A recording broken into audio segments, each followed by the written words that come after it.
Hello and welcome, I'm Gaijins and today I'll be talking about the Crew 2 and Bulletstorm.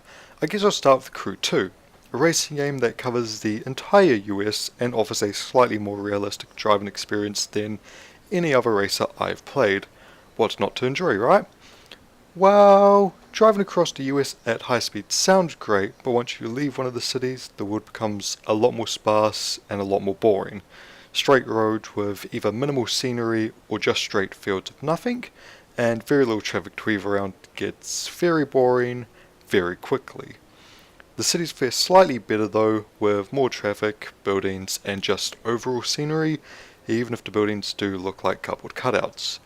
It's not completely boring though, there are some areas that are great to drive. The giant redwood forest, for example, being a personal favourite for drifting, and the yellow barrels on highways are just great fun to hit in general. There's a great variety of vehicles with something for everyone, although I do find it a little annoying how there are some with two versions, usually a race and drift version, and you can't use race for drift or drift for race.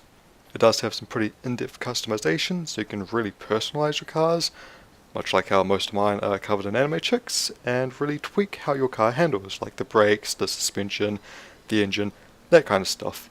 Admittedly, you will have to win the parts in races, but you can also find them out in the wild in random loot crate type things. Being able to switch between the three types of vehicles on the fly is really seamless though, and does allow for some pretty cool moments.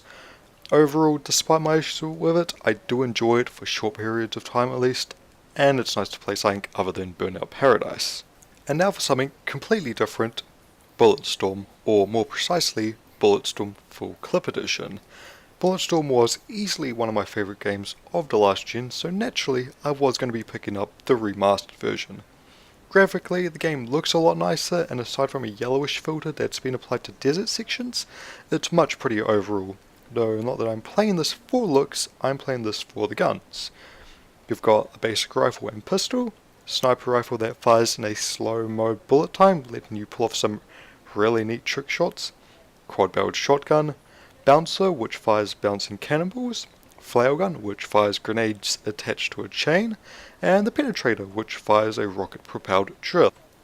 Each gun also has a secondary charge shot that uses a different ammo and has different effects. The pistol, for example, fires flares that ignite and launch enemies, and the shotgun superheats, allowing you to vaporize whoever's unlucky enough to be caught in the spread.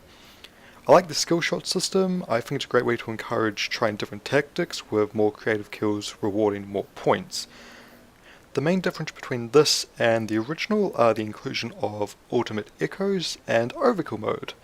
Ultimate Echoes allow you to play through the Echoes maps with challenges that have to be completed to finish, like get X number of headshots or only use a certain gun. Nothing groundbreaking, but it adds a nice variety. Meanwhile, Overkill mode lets you replay the campaign with all the guns unlocked at the start, and if you've gotten all the skill shots for a gun, which most likely will, you'll get infinite ammo for it. Play it with Duke Nukem DLC, and it's probably a better experience than Duke Nukem Forever was. Not that I completely hated Forever, just wasn't worth the wait. Overall, it's easily one of the most enjoyable shooters I've played in a while, and one I'll always recommend. So yeah, that's all I've really got to say about the Crew 2 and Bulletstorm at the moment. Hope you enjoyed it, and thanks for watching.